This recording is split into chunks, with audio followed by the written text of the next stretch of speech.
And then I want to hear all about your experience at Jake's Steakhouse, Jeanette. So I took my son to Jake's last night, and I rarely get fried foods, like rarely, if not ever, get fried foods. But for whatever reason, fried fish sounded so good, and I got maybe 3 bites into it, and I couldn't eat it because I haven't had fried food for several, and it made me feel so icky. But before we started this, and I know it's only like day, 3? Before I started this, I would not have paid attention to how I felt while I ate it. I just would have eaten it because there's 3 beautiful large portions.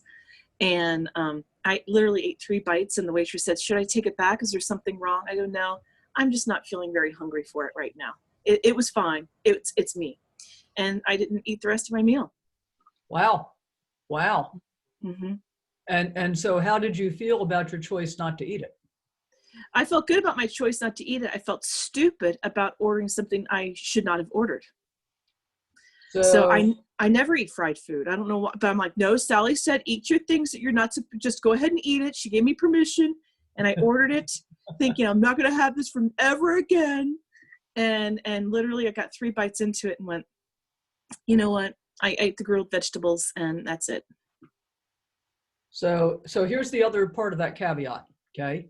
So one part of it is if you're having a craving for something now, and so really, you don't need to go out of your way to eat things that you normally would not eat anyway. I mean, if you want to, that's fine. But when you're having a craving for something and you indulge that craving and discover that you're really not enjoying it in the way that you thought you were going to, then the caveat for this week is eat it anyway and pay really close attention to how you feel about it. Now, in the case of the fried fish, if it was really making you feel sick, I'm with you. You know, don't make yourself sick, right? But do really pay attention to how it's making you feel. So, and then go from there. Stan, can you hear us now? I can't hear you. Oh, you're muted.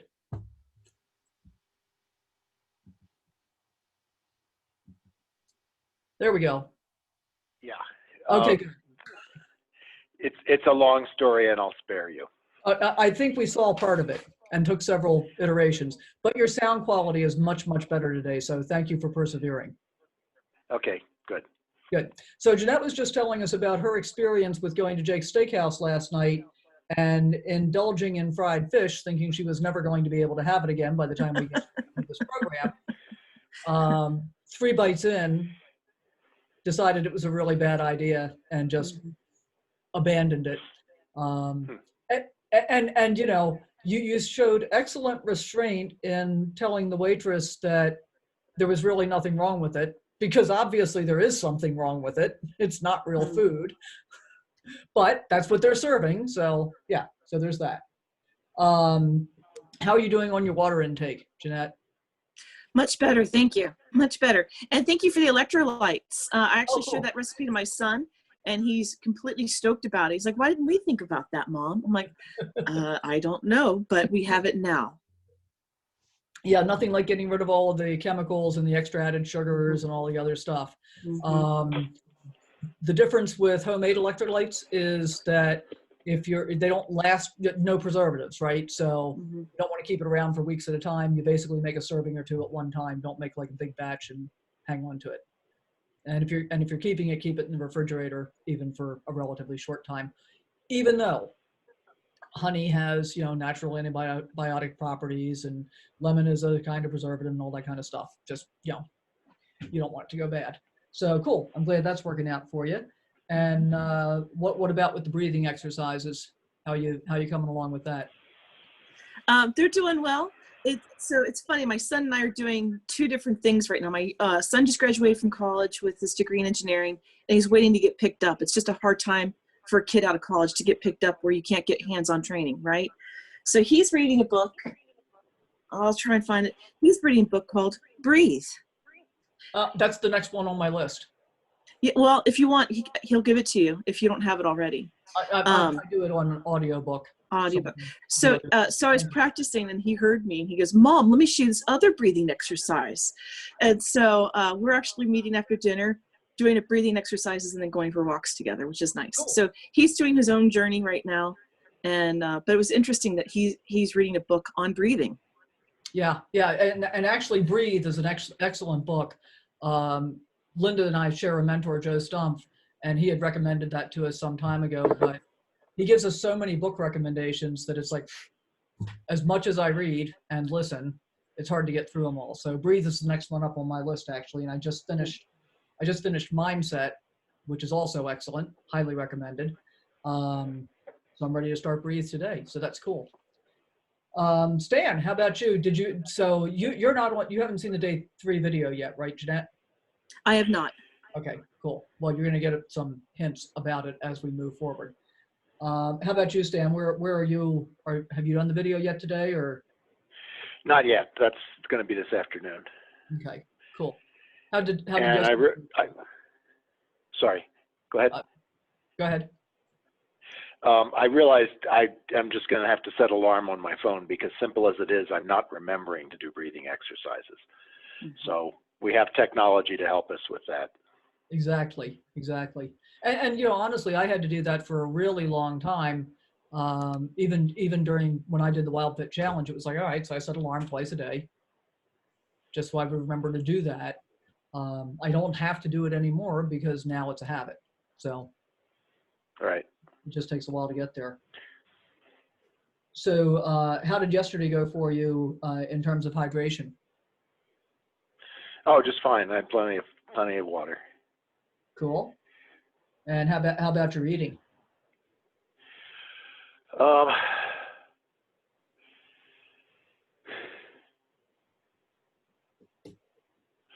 don't think I can't remember breakfast from yesterday. I do. Yeah. Protein bar. Oh, that's right. It was a protein bar on the way to the bike ride. Yeah. Lunch was it was tomatoes and olives and don't hate me, but frozen chicken nuggets. I don't hate lightly breaded, but yeah, I know that's not good long-term food, but it was in the freezer and it was something quick and it was mostly protein. And then supper was takeout from Casagiri, which was quite nice. It was every bit as good as I thought it would be.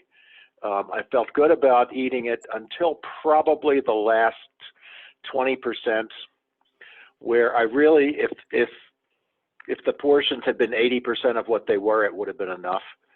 And I didn't have the mental something or other to stop eating, so I kept until I had finished the portion and become a member of the Clean Plate Club. Well, and that's part of the emotional aspect of eating for us. You know, for many of us, when we grew up with parents that grew up in the Depression, as you and I both did, since they were the same ones. When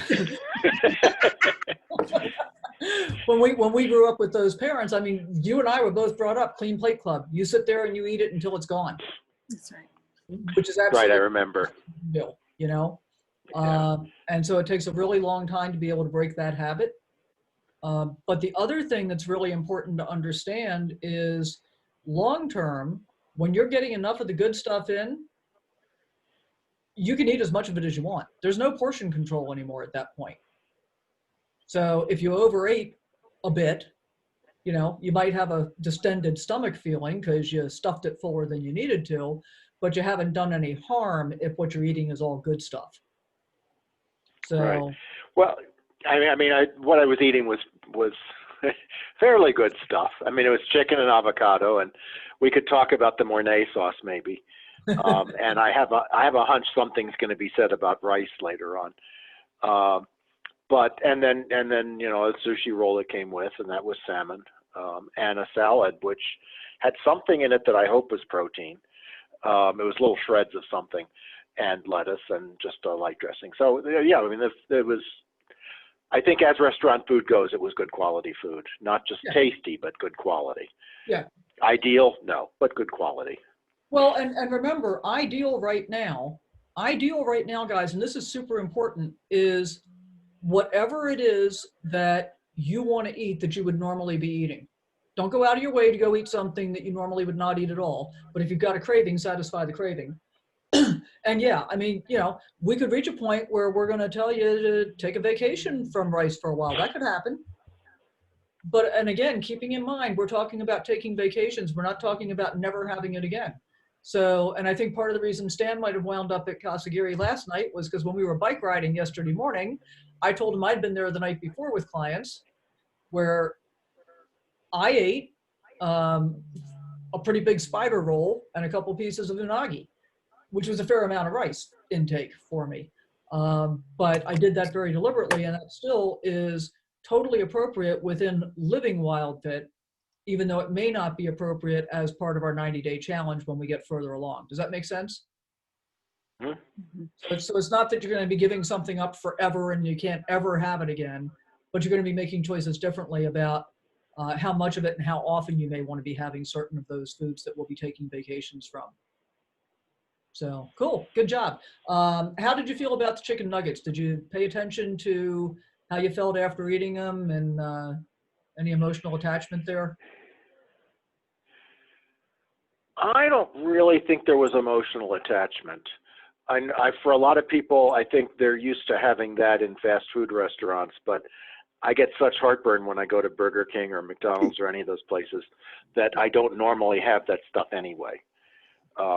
So these I'd picked because, as I say, the breading content was lower than most. So I didn't know. It was mostly like fuel, I think. Okay. I was hungry. I needed something to eat. I knew I'd been having plenty of water, so it wasn't a water hunger. I don't think, honestly, to tell you the truth, I think where emotion was attached was to the tomato salad I made. It just looked really pretty when I had finished it, and sort of gave me a nice light holiday feeling. Nice. Because it was red. There was a ton of parsley in it, and onion, so it was kind of red and white and green. It made me think of Christmas. Gotcha. Yeah, which is, nothing wrong with that. And in terms of things that make you think of Christmas, that's probably a pretty good one as compared to the sugar-coated cookies. Right. With their, colored stuff. I am so sorry. One moment.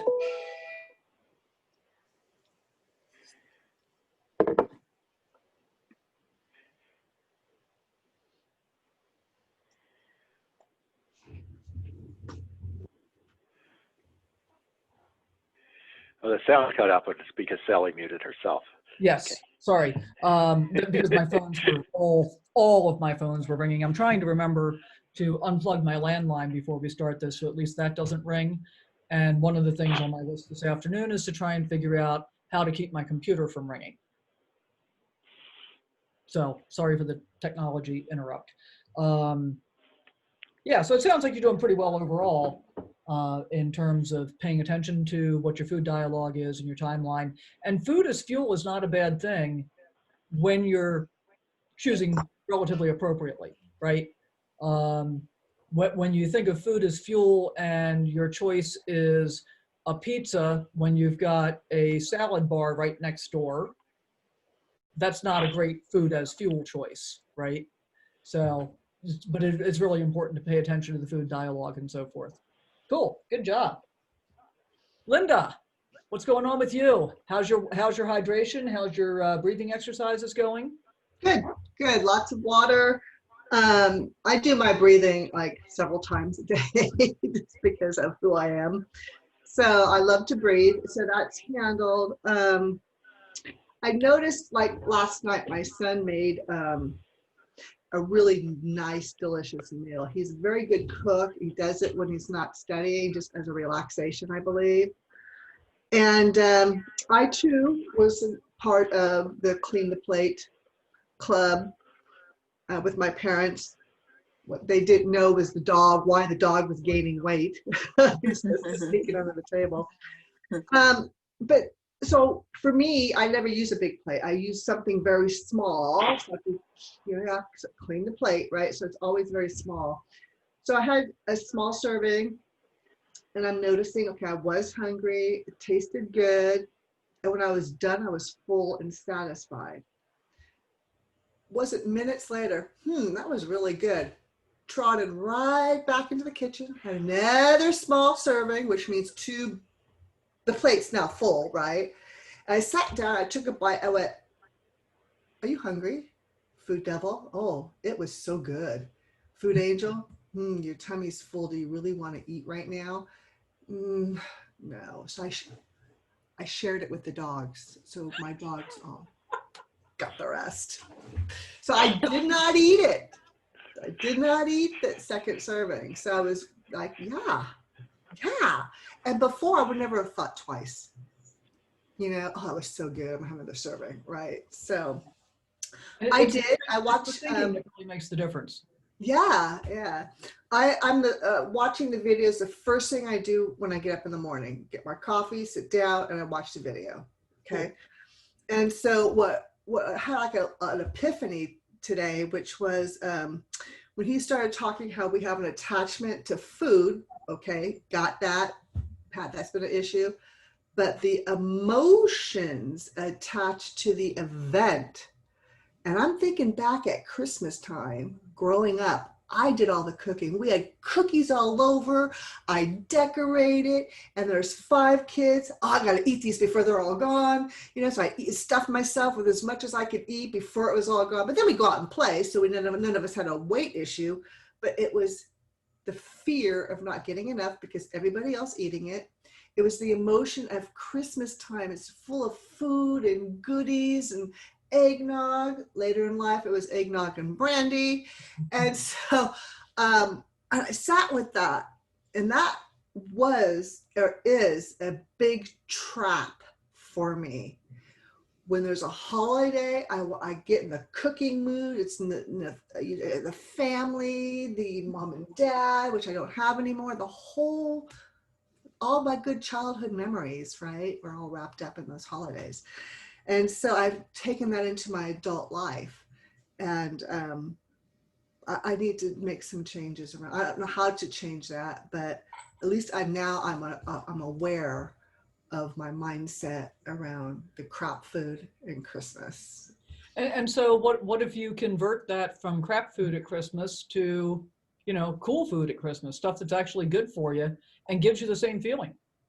That's what I'm hoping. That's why when we first started, he said, is there any comfort food around here, you know? Because I want to be able to take, you know, the dressing, you know, of the turkey or whatever, you know, loaded with fat and butter, you know, the layer of fat, butter, fat sugar that we eat that's so detrimental to our health.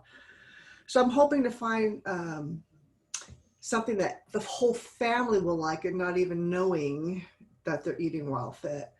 I also want to find something for my grandchildren that they can eat that's sweet, healthier, that I don't want to be that grandma that doesn't give them sugar, right? My grandma gave me sugar. So, you know, but I want to make it a healthier choice for them and cut the cord. Good. And there's lots of choices to be able to do that. I'm not going to really start feeding recipes at this point because we don't want you making any changes right now. So I don't want you trying out things that would be different yet. I understand. So we're gonna stay the course as we move through this over the next week or so. I have a question. Sure. Linda, do you think the food that your son made tastes better because he made it? My son's a cook and he cooks, and I swear the food tastes better because somebody else made it and he made it. Right. Is that so weird? It's with my son, he's quite the experimenter. So he puts flavors together that I've never experienced before. Mm-hmm. And I don't know where he gets his recipes or ideas, but he'll go into the kitchen, I'm making peanut butter cookies, and he just he just puts in what he wants, you know? And oh my God, they're so good. It's like no peanut butter cookies this week. Yeah. So. Well, and didn't you say that Ken actually does most of the cooking as well? Yes, in my house while my husband cooks. Yeah. Mm. So you may start contributing. Pardon me? You may start contributing. I will. I used to really make elaborate meals when the kids were growing up. Not so much with Jake because I was kind of overcooking at that point, but with my first son. And I remember just being exhausted, and everyone sitting at the table have all kinds of stuff. And within 10 minutes, if they eat it, they're gone. And I'm sitting here looking at the mess. And I thought, this is fucking bullshit. All this work I do, and it takes 10 minutes to eat, and then I'm stuck with the mess. And I remember the day I quit cooking. I remember it very clearly.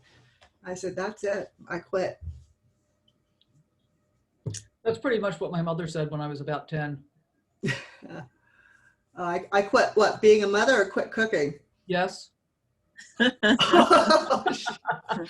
Well, I'm a mom in so many other ways, and I do occasionally cook, but it's under what I want to make with my enjoyment, right? I want it to be a joyful Sure. process. So Linda, you're the only one who's actually seen today's video. Mm-hmm. Do you remember what Eric's analogy about pancakes versus living in South Africa versus moving to Canada? Do you remember that? Yes, I remember that. Should I spill the beans? Yeah, go for it. Okay, so when Eric was growing up and living in South Africa, it barely rained at all. So one of the things his mom said, on a rainy Sunday, I'll make pancakes. It was like 3 times a year. So he had pancakes 3 times a year. Then they had to move to Canada. Well, Canada, it rains a whole lot more. So it was like 3 times a month they had pancakes, and so I can't remember everything he said. I do know I wrote it down in my book, but just be aware of the rules that you make in your household, because they could change given the circumstances. And I think that goes in with food in the event, they enmesh.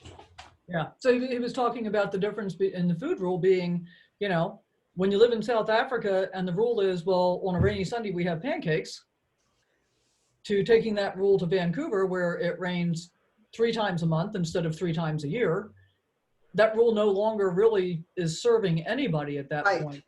And that's what you need to pay attention to. Is the rule that you developed the rule that you want to keep? Yeah. Is it the one that's really serving you well, that's really helping you to move forward? I really never thought about rule with food until he talked about the event. The rule is lots of food at Christmas, lots of goodies and cookies and cakes and pastries and breads and everything, and I'd make it all. Of course, I'd eat it all. Well, and let's not forget about Thanksgiving, where the rule was that, if you could move after you got up from the table, you hadn't eaten enough. And if you don't take a nap, it's an insult. Exactly right. Absolutely. Absolutely. So one of the other things I want to talk about a little bit today is within the context of a cheat. So I really want you guys to work on getting the thought of cheating out of your mind, because let's start by thinking about it first in terms of what cheat really means. So if you are having a conversation with somebody and that person says, well, that guy is a liar and a cheat, do you have a good impression about him? Mm-mm. Of course not, right? But the only time in which cheat shows up as being a positive thing is in the context of diets. And that's part of the way that diets have been sold to us. Oh, you've been so good, you can have a cheat day or a cheat meal and reward yourself. So there are a couple of things in vocabulary that are really, really important in terms of how we think about what we're doing psychologically with food. So we talked a little bit earlier, I think on Monday, about having an experiment versus cheating, okay? So an experiment means you made a choice to do something that you understood was really not in your best interest, but in that experimental phase, you paid attention to your food dialogue and your timeline, how it made you feel. That makes an experiment. Because and the cheat context in terms of what you're eating kind of makes it feel like it's okay to have it be an ongoing thing. So if you have an experiment and the outcome of the experiment was good, as in your food dialogue was cool and your food timeline was cool, you felt fine, didn't have any ill effects, then that's an experiment that might want to become part of your food lexicon. Whereas a cheat is more like something that you feel guilty for doing it a little bit, but you think you want it, so you're going to keep doing it. And from a psychological perspective, that brings you down. It's kind of like it makes you feel like you're not being as effective as you could otherwise be, that you're not strong-willed enough. And none of what we're doing is about willpower. So when you watch the video, think about that a little bit. I really want everybody to get cheat out of their lexicon in terms of what we're eating. So very, very different from the way diets are typically presented. And then I remember so much of my life when I was thin, I was able to stay thin. I look forward to that Sunday cheat meal, and it was like almost the same thing. It was Mexican food. It was so good, but after a while, it was just a habit. Mm-hmm. And I would eat it, and I wasn't even enjoying it as much. But it was cheat day. I had to have a meal. Yeah. You know, that was a rule. I didn't even think about that as a rule. And that was a rule. And Yeah. so rules are a shortcut to decision making. If we have rules established, we don't have to think about it. So what we need to think about right now is, what rules do we have? Are they the rules that we want to keep, or are they rules that need to be modified because we moved from South Africa to Vancouver? So definitely something to think about. Is your rule supporting you or not supporting you? So we got some new rules that we're going to throw in starting today. Rule number 1, you ready? New rules. You should never be hungry while we're doing WildFit or living WildFit. You should never be hungry. When I heard that, Sally, I was so happy. Uh-huh. I was so happy because so many diets, another hour I can't eat and I'm starving. Yeah. Yeah, you should never be hungry. So when you start to get hungry and you feel like you've probably had enough to eat, drink another glass of water first. Make sure you're not just thirsty, right? But if you're hungry, go eat. It's cool. And then rule number 2 is the follow-up. You must stay hydrated. You must stay hydrated. Don't let yourself become dehydrated at all. I don't think I put this one up in Facebook, but and I think I've got the number right. I think we lose somewhere in our brains, we lose somewhere between 1 liter and 1.5 liters of water while we sleep. Or maybe it's the whole body, might be the whole body, but just from sleeping, we're losing that much water every night, which is why my habit is, as soon as I get up and do my bathroom stuff, I walk in the kitchen and I drink 2 14-ounce glasses of water straight down. Put it right back in. I also did a short water course with somebody, probably 8 or 9 months ago at this point. And the guy had done a bunch of research into water and hydration and how it affects our metabolism and a bunch of other things. And I started this 2 glass of water first thing in the morning routine then, because he said, if you put down at least 17 ounces of water in about a minute, you increase your metabolism by 30 to 40% for the next 30 to 40 minutes. So I love that thought. And I love that thought. That's a great so I thought. drink my water first thing in the morning, and then I head into the gym and start with yoga and do my exercise and whatever. And I figure, I'm increasing my metabolism while I'm doing it. It's all good. So you should never be hungry, and you must stay hydrated. And the thing that's so important about staying hydrated is before we had water bottles, so we're going back, millennia, before we had water bottles, we got most of our food from plants, from what we ate. And, because we didn't have any way to be able to carry water from one place to another. And so, if there was a body of water close by, we could drink it. But otherwise, if we're out walking around in the bush, we're eating plants, and that's where most of our water was coming from. So that's one of the things that's really important to understand, that water became, being thirsty became a signal for eating,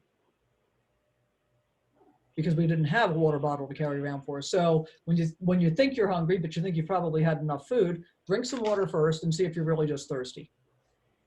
Does that make sense? Yes, ma'am. Jeanette. How many ounces did you drink? Do you drink every morning? I drink 2 14-ounce glasses. The study that I did, the guy that I studied with said a minimum of 17 ounces in about a minute in order to get the metabolism boost. But because I know, I'm losing somewhere between 1 liter and 1.5 liters while I'm sleeping, I put in about 28 ounces first thing in the morning right back in. And then truthfully, I find that since I really started paying attention to my hydration, within about another hour and a half, I've had 2 more glasses of water. So I've got, basically 2 liters in within 2 hours of having been up. Okay. But that's me. And you'll figure out what the right number is for you. Generally, it's more than what everybody believes. It just is. And, if you're not used to drinking a bunch of water, work up to it bit by bit. So Thank you. Absolutely. So one of the things I want you guys to think about today, and maybe post up in the Facebook group so we can kind of get an idea around this, and it'll trigger some other thoughts for other people as well. And it probably will make more sense after you watch today's video.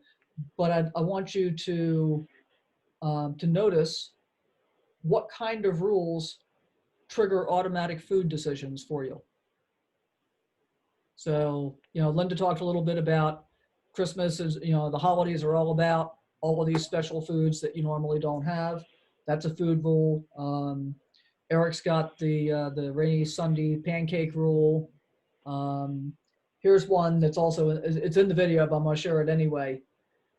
Have you ever noticed that when you're like at a theme park or a place where there's kids or whatever, and the kid's begging for ice cream, oftentimes the parent will say to them, well, if you're gonna have ice cream, you have to sit down, right? They always make the kids sit down. And his observation was that oftentimes he'll see adults go to get ice cream, and as soon as they get their ice cream dish, they go sit down. Because that's their food rule from being a child. If you're having ice cream, you have to sit down. So same kind of context. Think about, what's your ice cream rule? What's the equivalent of your ice cream rule or your rainy day pancake rule? Any of those things. And what's important about that is really noticing what the effect is on you, so that becomes a part of your psychology that destroys any need for willpower to get to where you really want to be in terms of healthy eating. So I'm curious, Jeanette, how's that make you feel when I say that? I'm sitting here evaluating. Dinner's at 6:30 every night. Boom. That's a rule. Why? Why? No, so I'm sitting here processing it. But that's my mom's Czech, my dad's Irish. We live by regiment, I'm very regimented. Dinner's at 6:30, and I was just thinking, there's been plenty of times where I'm not hungry, but dinner's at 6:30, so we eat. That's stupid. Right. Yeah. I've noticed that. Yeah, it doesn't have to do with special occasions necessarily, as much as just routines from the daily, with the exception of probably breakfast, because I feel like if I don't have breakfast, I'll pass out. So with that, but it's one of those things that, but it's interesting. I pay more attention to my breakfast than anything else. But yeah, dinner's at 6:30, so I have to have dinner at 6:30, even if it's a hot day and we don't feel like eating. Dinner's at 6:30. So maybe that's a rule that might change a little bit. Absolutely, yeah. And I want to say something too around that is, for instance, dinner's at 6:30, whether you're hungry or not. You know how many times I wasn't hungry and I just ate because it was dinner time? Mm-hmm. So conditioned, breakfast, lunch, and dinner. Oh, I gotta have breakfast. Oh, I have to have lunch.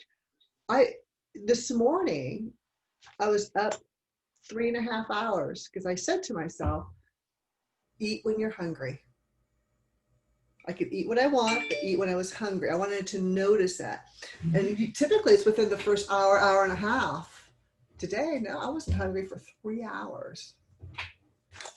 Kind of amazing what happens when you start paying attention. And I'll go back to Jeanette's comment about, how important breakfast is. Well, part of that is sales. Mhm. Part of that's the food industry. Mhm. Start your day with a great breakfast. Have Kellogg's Mhm. Sugar Frosted Flakes or, any of that stuff, right? Mhm. And that's what got drilled into us, especially as kids. Mhm. Got to have a good breakfast. And we go back to the parents and say, get this, it'll give us a good breakfast. We need to have that. Well, what if that wasn't true? That's right. My grandma used to call it break from your fast. Yep. Meaning you've actually fasted because you went to bed. Yeah. And that's not true. That's not a true fast. Yeah. And it's interesting, it's interesting how you can develop new rules around food. Now, I will fully admit that because I live alone, it's much easier for me sometimes than it is for people that have families, significant others and whatever. But typically for me, I eat breakfast generally around 9:30 or 10 o'clock. I eat lunch-ish, typically about 12:30, 1 o'clock, and lunch is most often just a garden salad. Not a big thing, just a garden salad. And I often have dinner, most often I have dinner like 4:30 or 5 at the latest. And oftentimes I'll do it at like 4 o'clock. And then I don't eat again for the rest of the night. So I am typically fasting from somewhere around 4 to 5 in the afternoon until about 9:30 or 10 the next morning. So I really am breaking my fast. Let me ask you this, because if I ate that early and went to bed at 9 o'clock, I would wake up in the middle of the night starving. Right now you would. Okay. Give us 90 days. Yes. Because I used to be exactly the same way. I used to have a horrible habit of, I'd sit down in front of the television to eat dinner at, 6 o'clock or so. And I'd have a nice dinner, appropriate food, all that kind of stuff. And it would be great. And an hour later, I'd get up and get a snack. I know. And then I'd sit back down and I'd finish that and I'd get up and get another snack. And I'd do that until I went to bed, which is why at that point I weighed, more than 30 pounds more than I do now, because that's what happens. It was all automatic eating. It was all conditioned eating. It was all rules based on the fact that, oh, I'm sitting in front of the television. It must be time to eat. Yep. Right. It's that connection. Yeah. Mhm. Like the milk and cookies, TV and Yeah. food. Yeah. Yeah. Well, and like, for me, and I broke that connection in large part by willpower because I realized I was eating all night long. But in order to do it, I had to break the TV. Not break it literally, but I had to break away from the TV Yeah. because I had the rule: if I was sitting in front of the TV, I was eating food. Yeah. well, Yeah, I that's think what with I've been struggling with. Yeah. Mhm. Say more about that, Stan. It somehow got to be an established, I don't know if I'd call it a rule exactly, but certainly a habit, that when I was in front of the TV, there should be food involved. And that's, obviously crazy, but it's a really powerful habit because it doesn't feel good exactly, but there's some kind of emotional satisfaction there, which I haven't analyzed. So I notice it's kind of interesting actually. Last night I got involved in a project on the computer, so I didn't actually watch any TV last night. And I also didn't even think about food after supper. And I ended up going to bed later than I normally do, so there was a longer span of time for food thoughts to occur, but they didn't. And I think in large part it's because I was not in front of the TV. So I need to really work somehow effectively on breaking that connection, or else just give up TV forever, which that's just crazy talk. Yeah, I can assure you that's not necessary. What I did to break the connection for me was I'd sit down and eat dinner in front of the TV. And then when I decided it was time to get up and get a snack and go back to the TV, I got up, turned off the TV, and went to work on some other project. And I had to do that. And that's what you did last night without realizing that's what you were doing. I had to do that for a couple of weeks before I was able to, sit in front of the TV for more than dinner time and not want to eat. But yeah, for me, it's a non-issue at this point. I rarely want any kind of snack at all after dinner. But if I do, I go get something. But now what I'm getting is, maybe half a dozen macadamia nuts. That's all I need. Maybe a few olives, right? I'm not like brewing a giant bowl of popcorn and sitting down and chowing down on the whole thing automatically. I'm With eating, butter and salt. and maple syrup. Oh, I've never had it that way. Oh yeah, well, it's my version of kettle corn. Oh, gotcha. Parmesan cheese. Mm-hmm. That's good too. It tastes good. Not really good for you, but it tastes good. And you know, it's funny, having said that, it's been so long since I've had any, I wonder if it still tastes good. I do have a 7-pound container of popcorn someplace in one of the food containers in my garage that have not been unpacked since I moved yet, but Oh, geez, Sally. I can guarantee you that doesn't taste good. That's right. what? The 7-pound container of popcorn? Yep, Because? because it doesn't stay fresh forever. Oh, it's never been I mean, opened. it does go stale. Doesn't matter. Huh. The oils go rancid. Especially if it's been in the garage where it can get hot. Well, yeah, this is no oils. This is just organic corn kernels. Right, Yeah. right. But the heat drives the moisture out of them, and moisture is what makes them Right. pop. So And they only won't that, pop they'll be tough. satisfactorily. Yeah, it'll be tough. Yeah, so there you go. It hasn't been an issue for me. I haven't missed it at all. So yeah, so we've got a bunch of different things to think about in terms of food rules today.